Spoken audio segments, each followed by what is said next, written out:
Welcome to the Pub Date Podcast, the show where two book broads discuss what should happen before, during, and after your book publication date. Brought to you by Broad Book Group, with your hosts Vanessa Campos and Jen Dorsey.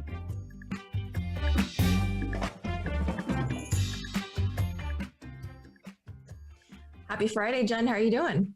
Hey, I'm great. How are you today, Vanessa? I'm good. I feel very bad because it's nice and cool out here and it's triple digits out with you. It is. We're working on our third, fourth, possibly 100 plus degree day and the St. Louis stew, like we like to call it. It's a little humid, but that's okay because it gives me a reason to read more, as if I ever need a reason to read more, and gives the kids a reason to read more as well. So we're all in our books today. I love that. And I also love that you're leading into our topic for today. And I think it's a very good one.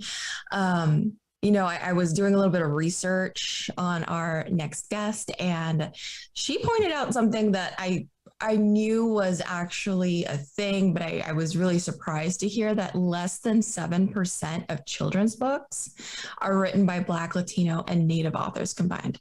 And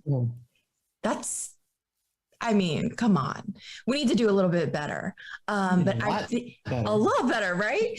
And I think that our next guest has taken that and she's run with it, and she's actually doubled down on it because she started a company and it's called Young Authors Publishing. Literally, it's young authors, children publishing books about themselves for other children. And I think it's amazing. I love Welcome to the show, Leah. Thank you so much for having me. Happy to be here. Oh, we're thrilled to have you here. I love it. I love it so much. Can we talk for just a little bit about your background and how you got into this and what sparked this amazing idea to have kids publishing for each other and themselves? Absolutely. Well, my sophomore year of undergrad, I actually decided that I wanted to write and publish my own book, and which is my introduction into publishing. And 6 months after I published my book, I had another young lady wanted to publish a book as well. She was based in Belize, and so I was able to help her publish her book. So from there, I started this publishing company that would help specifically, young people in their 20s write and publish books. And I was then approached by the Atlanta Housing Authority here in Atlanta, Georgia, and they were looking to work on a new youth development program. And I was like, well, the only thing that I kind of know how to do really well, still being in college, is writing and publishing books. I've had some small success with that. So I figured I could help kids write a book. They would keep the royalties. It would be this one-time program that I would do. And then I would focus back on working with adults in their books. And after working with 4 dynamic girls, they wrote a beautiful book called Roxy's Day in Vine City, which is a rural community here in Atlanta, Georgia.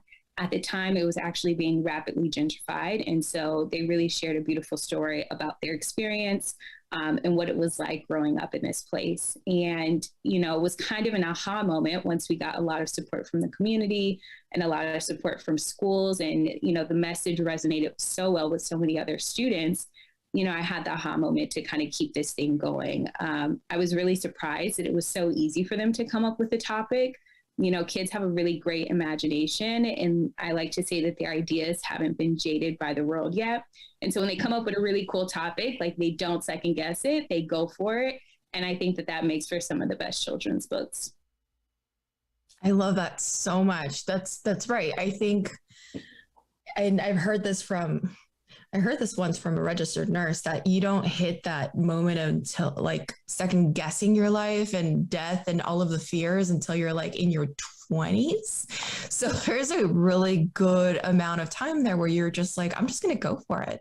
And you really hit the core of children's books, because I think, and Jen and I can probably speak to this a little bit more, but, in our publishing experiences, we publish nonfiction business books for a living, but you'd be surprised that like one out of every 10 proposals is like, hey, I have a children's book. I mean, we're like, ooh, we don't do that. But usually, and what we see in our experience is these are adults who want to read a story to their kid and they can't find that book. So I love that you're flipping it on its head. Yeah. Yeah. We actually did an in-person event at the Atlanta Jazz Festival and had some book signings. And one of our customers and book buyers, she walked away and she was like, I always had this thought that, professionals in the medical industry write books on, medical books, and you have, expertise that write books on what their expertise at. And I always had this idea that kids should be writing their own kids' books because adults don't know how to be kids anymore. And when she said that, I was like, I never really thought about it like that. But yeah, it makes a lot of sense. I love it. Well, yeah, I mean, when we're marketing adult nonfiction, we're all about your platform and who you are and how you're the subject matter expert. So who's better at writing about kids than kids who are being kids? I mean, that's a no-brainer, but one that I think a lot of people miss for some reason, right? Like they want to impart their wisdom and funnel that wisdom down, but the wisdom is happening every day with these kids. So that's amazing. I love it. What kinds of stories are they telling? You gave us an example, and I see some beautiful books behind you. If anyone's watching this on YouTube, they can see them too. Tell us a little bit about all of the different ideas and concepts and, just where they are coming from with these kids. Yeah. Our young authors write a range of books. We have authors that are talking about activism, embracing, differences and diversity. We have authors that are talking about emotions. The book that you see behind me, Taming the Flame, is a book about a young boy and young students who have superpowers. And so they go to this special school to harness their powers and emotions. So it's a great book that teaches kids about, how to handle the different emotions that they're going through. We have books about saving our ocean and keeping our earth clean, which is a really big topic for young people and something that they care deeply about. And then we also have topics, about dinner table distractions and making sure that the family is sitting back at the dinner table today, free of distractions, free of phones, free from technology. And you'd be really surprised at the range of topics that our kids are talking about. Bullying is one that we see a lot, but, it reveals itself in different ways and in different storylines. But the range is really big, if I'm being honest. But I think that they're all topics that I would say most, if not all, kids experience on a day-to-day basis, and they resonate really well with them. Sure. Well, it seems like, speaking as a parent, I think I always want to ask my kids, like, what's on your mind and what's bothering you? And is there anything I can help with? And of course, they don't want to tell me those things. I mean, unless they come to me first. And so to me, this makes a lot of sense because these are things that are on their minds, even if they don't tell us that, right? Exactly. So I read on your website, and this is something that I love, I'm passionate about, and there's needs to be more about it. I read on your website that the royalties get placed into an account, and you guys don't just teach these young, aspiring, and published authors how to maneuver this incredibly complex thing that is publishing, but you also instill financial literacy with them. Absolutely. So financial literacy is really big to me. That's actually what I did before I got into publishing. I spent 4 years interning with the AUCC, which is a conglomerate of Clark Atlanta University, Morehouse, Spelman, and Morris Brown. And I was responsible for teaching financial literacy to my peers and to my community. And a big reason why I actually started Young Authors Publishing is because I wanted this to be a wealth building opportunity for young Black and Brown people. I had this idea that I would come to college, I would get a really good job, and then boom, I would make it to wealth and, picture perfect story. And unfortunately, that's not the case. A lot of young Black and Brown people that come from similar communities are going into college, they're racking up thousands of dollars in debt. They have a entry-level paying job, and then they spend the rest of their life having to pay back that money. And they don't really come out of high school with a savings or with a fund to be able to jumpstart their future. And I noticed that was something that was lacking in our community. And so it was really imperative for me that these books be high quality, high levels, so that way they can scale and sell at mass. So that way our authors can actually generate money from their books. And so with that, I also know that access to capital is really nothing if you don't have financial literacy and you don't know what to do with that money, how to save that money, how to reinvest that money. And so every quarter when we distribute their royalty payments and royalty reports, we actually have financial experts come and talk to our authors about their future, how to reinvest their money, how to save. They're learning about personal finance. And for us, it's really a holistic approach. So that way we know that we're not just giving access to capital, but we're giving them the education that they need to really jumpstart their future. Thank you so much for doing that. I just Yes. Seriously, thank you so much for doing that. I don't, especially like in like I'm Latina, and in our communities, you just don't talk about money. It's not something that comes up in the household. It's just like, well, we can't afford it, or maybe next month, or maybe something else. But we never really get down to that, part about it. And I think that you're setting people up for what I think is really understanding that. I think that it's called invisible education when you get into college, where everybody else is on a different playing field. They understand, the loans that are coming to them aren't free. They're actually impounded interest, and it's going to take you a long time to pay them off. So I just thank you. I think this needs to be like a nationwide thing. Yeah, I mean, we're working on it. It's something that is really important. It has so many different benefits. Of course, the financial component, the financial literacy component. But then I think one thing that I didn't realize when I started this is the healing process that would take place with young people writing their own stories, and how introspective and therapeutic writing could be, and all of like the socio-emotional benefits and aspects that this brings to our young people, which is really inspiring to see as well. So it feels like a very holistic. We're caring for the soul, we're contributing to other people, we're creating art for other people, we're taking control of our destiny and our financial literacy at a very young age. And to me, that just sounds like such a gift. I mean, to back what Vanessa said, I feel like kids don't get that baked into the system, right? I mean, my son's going to graduate from high school next year. They take one out of all 4 years of high school that kind of teaches you how to adult a little bit, like here's how to write a check, here's how to do this, but that's just not enough.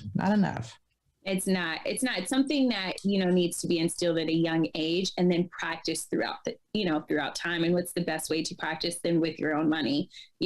Before, I think our authors had this concept of money that wasn't real, and money grows on trees. And now I overhear authors' conversations of like, oh no, that's too much. I have to save my royalties. Like, I can't spend that on this. I have to save for this. And it's, such a beautiful thing to see. Kids actually having to manage their own money and having to be responsible with money at such a young age. Absolutely. So that's a really exciting part of what you do. Let's talk about some of the other parts of what you do. When you take these young authors through the process, through, idea creation and the editorial piece and the writing and getting to talk about book covers, what lights you up and what lights them up in the process? What's really exciting for everybody as you move through this journey together? That's a great question. I would say what's probably most exciting for myself and for my team that works with the authors on their book is seeing the progression of their story outlines and plots. I think initially you tell a young person to write a book and they're just like, it's a lot of pressure at first. And then we get a lot of surface level ideas, and then we get some ideas that we know that maybe don't resonate with them that well. But when we can connect a really great idea with something that the author has either personally experienced or deeply cares about, that's when we get the magic of the book. And, seeing that moment and seeing the progression of it is really exciting. I think for our authors, the most exciting part is when they actually get to hold their book in their hand for the first time, because then it becomes real. I think that when they're writing the book, even when they're communicating with illustrators and getting some of their proofs, they're just like, okay, like this is cool. But when they see the actual hardcover book, everything is real to them and their eyes just light up. So that's probably the most exciting part for them, in addition to all like the author events and the tours and being in front of readers and things like that. I love that you're doing that and you're putting them in the spotlight rather than in the background. Usually it's like, children should be seen and not heard. Everything you're doing is great. But what I also love is that you're bringing in you're bringing the knowledge to a whole new generation and a group of people that would normally not get a chance to take a look at publishing. And, it's just like, over the last few years, we've had a reckoning in publishing where it's like the demographic doesn't meet the audience doesn't see themselves in what's coming out. And it's just, I love that you're helping them into this. So tell us a little bit about the mentors, because I believe that I read that you train the mentors on publishing. So win-win. And these people are in college, right? Yes. Okay, so tell us a little bit about that program. How do you select them? Do they apply to be a mentor? Yeah, absolutely. So we have applications that are open. We primarily are looking, again, for minorities and underserved communities, people that we don't see in publishing. And so we have a lot of partnerships with HBCUs and a few other partnerships with different universities. Of course, we're reaching out to our English departments, but we also reach out to education departments. One thing that I think a lot of education majors don't understand is the opportunity that exists for them in publishing. I think a lot of times they just think that they have to be in the classroom, but there are so many different positions and roles in publishing that require an educator and require the expertise of an educator. And so our goal is to be able to train them and equip them with the experience that's needed in publishing, because I'm sure I don't have to tell you all, but it's really hard to get employment in industry or in the publishing industry. They want you to have experience, but they don't take on anybody with no experience. So it's like, how do we make that happen? So yeah. We have about a 3-week training before they actually work with the authors. In the training, we're going over all publishing. We teach them on our writing curriculum that we actually developed to help young authors develop these stories. And then the first half of the program, they're working with the author to develop their book. The second half of the program, our interns are actually working with our editorial team, our designers, and our illustrators to actually publish the book. So they act as the publishers. They get experience on copywriting, on communicating with illustrators, having to work with publishing timelines, having to communicate with printers and understand the production cycle and process. And then at the end of their program, the book is actually published. And so that's really all the experience that you need in publishing. You can take that and go into any department or any role in publishing, which is our goal. So that way we can have more people of color working behind the scenes. Because if we have more people of color working behind the scenes in publishing, then we'll see more diverse books. But I think the disconnect is that there's not enough diversity in the people that are working in publishing, and there are way too many barriers to entry. And so our goal is to just try to limit that as much as possible. I agree with that another 100%. My personal experience with publishing has always been that they want an MBA, they want this, and my background is in medical device marketing. So it's just let me just try this. I love books. It's the love of books. And, I think that that's one of the important things is that it's so, it makes it seem like it's so, the barriers entry is cloaked in sheets and bricks and all of this thing. I love that you're doing that and you're walking each and every one of your mentors through the entire experience, because I would guess that the majority of the people that are in publishing only know one part of that cycle. And I think that what you're doing is really, really good in setting people up for success. Thank you. I agree. And showing them that holistic view, because I think so many people fall in love with the idea of getting into a career, and they have this vision, and the vision is their tea, which I am this morning, but that's beside the point. They're editing books, they see the romantic part. They don't realize that it's also, you have to be good at finance, or at least understand what a P&L looks like. You have to understand logistics and shipping and printing and distribution and all that. So it's just so refreshing to hear you say that you're providing that kind of boots on the ground kind of education for folks. I love it. I think we have a question from our producer, Paul, today. We do. Oh. I don't want the show to end without her telling at least one story of one author. And she mentioned beforehand that she has an author who's 9, who's written a book, or 8. I can't imagine my grandson at 8 writing a book, but why not? These kids are creating TikTok channels and Instagram channels with millions of followers. Can you tell us one story? Tell us that journey, how you found that child, what they wrote, and what's happened. Yeah. So our youngest author to date is 8. His name is Lance Hammett, and he's the author of Sea Rod, A New Wave, which is about a young boy who gets superpowers and decides that he wants to use his powers to save our ocean from litter and pollution. And he helps the people in the town save the ocean as well. And we actually have what we call community partners. So these are after-school programs, not-for-profits, and even schools now, because we're actually licensing our writing curriculum to schools, so that way students can be doing this throughout the school year. And then schools will pick their top books that will then be submitted to us for publishing. So we actually found this author through one of our community partners. And, he was actually one of the authors who came in and knew exactly what he wanted to write about, which was saving the ocean. He didn't know what the story outline was going to be, but I think he had recently learned about climate change and was really involved with that and wanted his story to represent that. And he's one of our top selling authors today. He's a dynamic young person. He's so energetic, and all of our readers really love when he gets to come out to all of our events and share his book. I would, on behalf of the book broads here, I would like to invite him to come on sometime and talk, or with his parents or whatever, and talk about how did he do this and how did they feel about it, and what's he get out of this, and why does he do this, and just his story from his point of view. Because I can't imagine, but I'm an old guy. I can't imagine when I was 8, I was collecting bottle caps. I can't imagine trying to save the ocean, much less write about it. Right. Well, no, we would love that. And I know he would be super excited to be able to share his story on this platform as well. He could be our first kid guest. We've never had one. So wouldn't that be cool? Wouldn't that be amazing? Yeah. Yeah. So we have 36 of them. So we'll send. All right. Yes. You can have a few. Perfect. So Leah, before we let you go, well, 2 things. One is, what's something that you wish you knew about publishing before you got into publishing?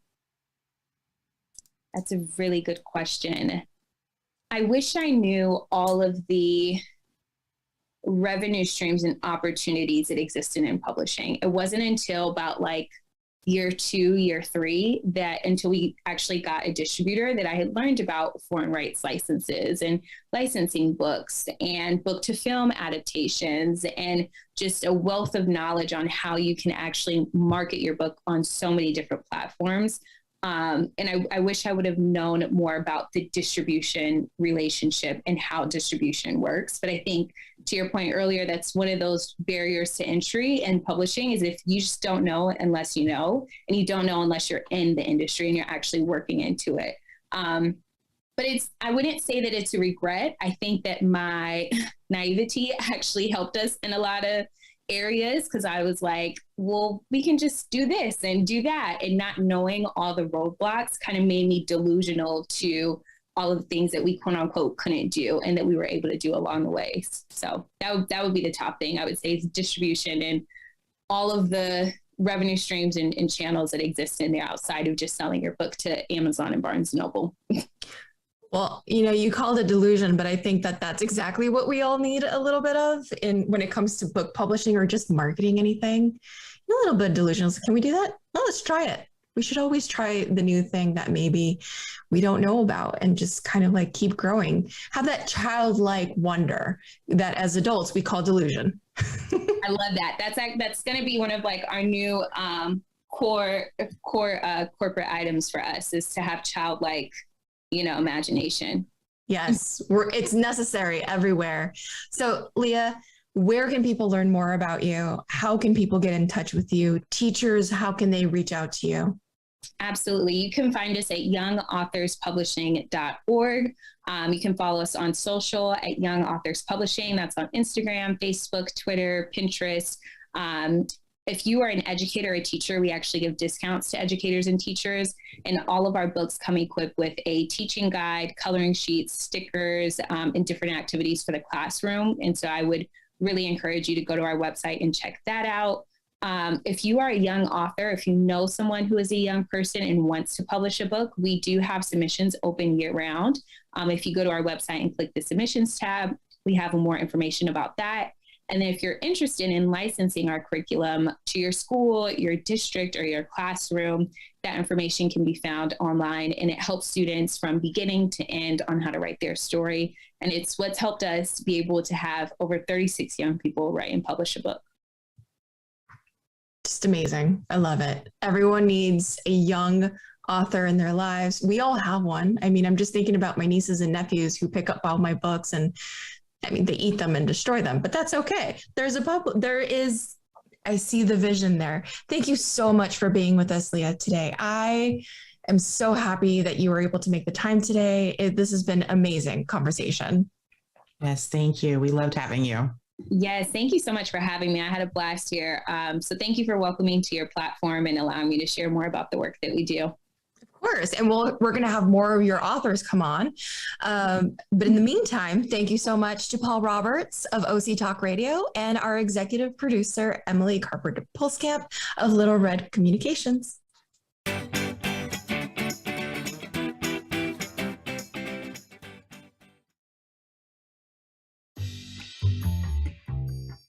We hope that you gained some valuable insights into the world of book publishing. Head over to broadbookgroup.com to learn more about us and all our services. And be sure to check out all our social media at Broad Book Group. Until then, keep publishing.